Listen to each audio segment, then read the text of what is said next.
저는 20대인데 벌써 네. 당뇨약, 간장약, 고혈압약, 고지혈증약 이렇게 4개 먹고 있습니다. 당뇨 환자인데요. 시럽이 안 들어간 네. 아메리카노를 많이 마시거든요. 근데 사실 이 아메리카노가 당을 올릴 수도 있다고 하던데. 어떤 것들이 내 몸에 당을 올리는지 좀 구체적으로 사람들이 궁금해 하시는 분이 많으세요. 강박을 가지지 마셨으면 좋겠어요. 그런 생화학적인 반응도 물론 중요하겠지만 커피를 먹는 상황을 한번 떠올려 볼게요. 어떤 상황이죠? 근데 그게 가장 중요해요. 제일 중요한 거는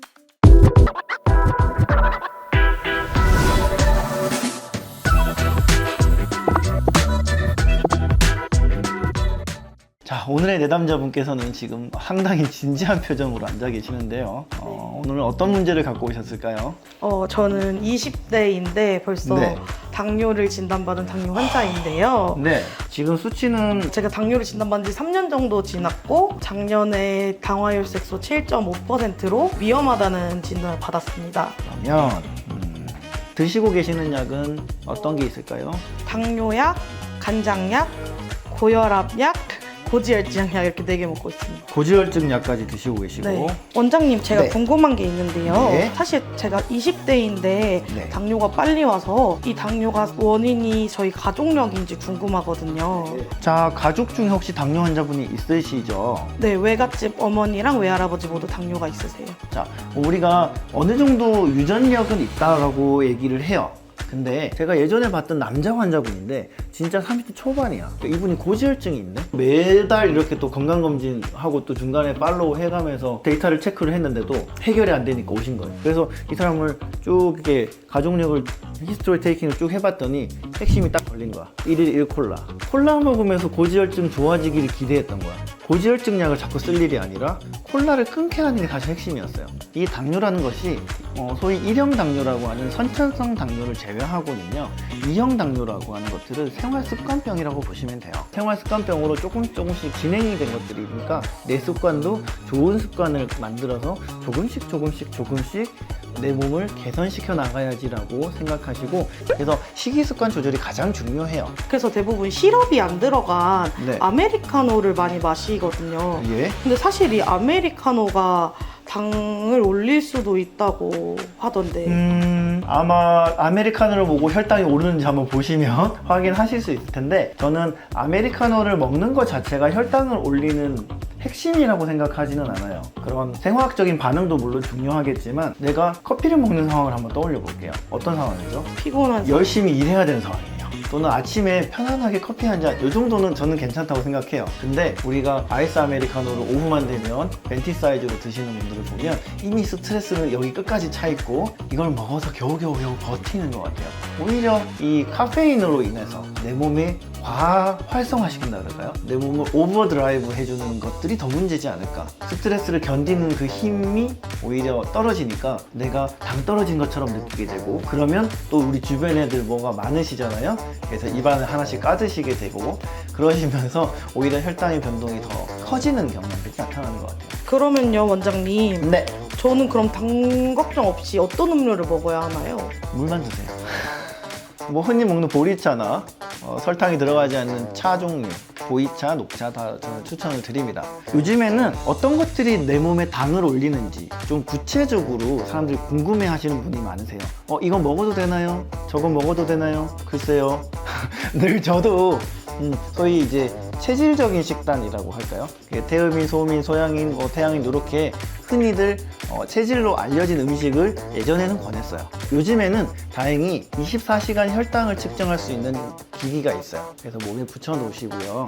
내가 어떤 음식을 어떻게 먹었을 때 혈당이 좀 빠르게 오는지 스스로 확인할 수 있는 방법이 있어요. 쉬운 방법들이 생겼으니까 우리는 문명의 이기를 최대한 활용했으면 좋겠습니다. 원장님, 저 궁금한 게 지금은 내과를 계속 꾸준히 다니고 있는데 네네. 당뇨약을 계속 먹으면 부작용이랑 내성이 생긴다고 들었거든요. 한방 치료로는 좀 내성이 없이 치료할 수 있지 않을까? 근데 어떤 한 약만이 당뇨약을 떨어뜨린다라고 보기에는 조금 어려워요. 소위 오장육부의 기능의 밸런스를 좀 봐요. 말씀하신 대로 부작용이 좀 걱정이 되신다. 그다음에 간 기능에 문제가 있을까? 네, 혹시 그런 맞습니다. 걱정하셨을까요? 제가 사실 그 이후로 극장약을 먹게 돼서 네. 혹시 간에 영향을 미친 게 아닐까라는 생각을 했었어요. 자, 그러면 이 당뇨 간단하게 좀 설명을 드려볼게요. 당뇨는 우리 혈관 속에 돌아다니는 혈당을 내 몸의 세포들이 가져다 쓰지 못하는 게 원인이죠. 이 당을 처리해서 내 몸에 저장시켜주는 역할을 하는 것이 간이 하는 역할이에요. 내 몸에서 쓰레기를 배출해주는 기전이 간이 하는 일이죠. 노폐물 대사해줘야 되고요. 그러니까 일종의 해독해줘야 되는 일이고, 그래서 당이 높아지면 간 기능은 괜찮은데 나중에 건강검진 해보니까 지방간 나왔어요 라고들 많이 하세요. 지금 같은 경우에는 간을 도와줄 수 있는 한약들이 같이 좀 들어가면 좋을 것 같아요. 그래서 한약은 흔히들 간 안 좋게 하는 거 아니야? 라고 하지만 대사를 좀 정상화 시켜준다 보면 간을 오히려 좋게 해주는 약들도 상당히 많아요. 일본에서 옛날에 이 황금 때문에 난리가 난 적이 한 번 있었어요. 그래서 간염 환자에게 황금이 안 좋다. 근데 양약과의 상호작용 때문이라고 이제 나중에 밝혀지긴 했어요. 근데 지금 양반쌤들도 이제 간염에 대한 이제 약이 계속 바뀌고 있다 보니까 지금은 그 옛날 그 약을 안 쓰는 걸로 저는 알고 있거든요. 그래서 황금하고 충돌하는 경우는 옛날에 비해서 없어졌다라고 보면 될 것 같아요. 생간건비탕, 청간건비탕이라고 있어요. 이 약재가 하나가 들어가는 게 아니라 좀 팀플레이하게 다양한 약재가 들어가 있어서 간 수치를 떨어뜨리고 간은 오히려 간염을 치료하는 약으로 많이 사용되고 있어요. 그 전에는 혹시 뭐 불편한 점이 있었을까요? 이게 수치 외에 나타났던 혹시 본인의 증상이랄까요? 화장실을 정말 많이 갔고 아무리 자도 피로가 안 풀리고 먹어도 이제 에너지가 채워지지 않는 느낌이었어요. 뭐 물이나 뭐 음식이나 이런 것들이 좀 많이 들어가는 편이었을까요? 네, 평소보다 더 많이 먹었고 특히 목이 계속 마른 편이었어요. 특히 이제 이 당뇨는 한방에서는 옛날부터 소갈증이라고 많이 불렀어요. 그러니까 소모가 되고 갈증이 많이 나는. 그러니까 당뇨의 특징적인 다음, 다식, 다뇨. 근데 이 세 가지 증상이 나타날 정도면 사실 당뇨가 좀 진행된 상황이에요. 근데 이 세 가지 없어도 몸이 피곤하거나 하신 분들은 당 조절이 좀 안 되는 내당능 장애인 레벨이 좀 있으세요.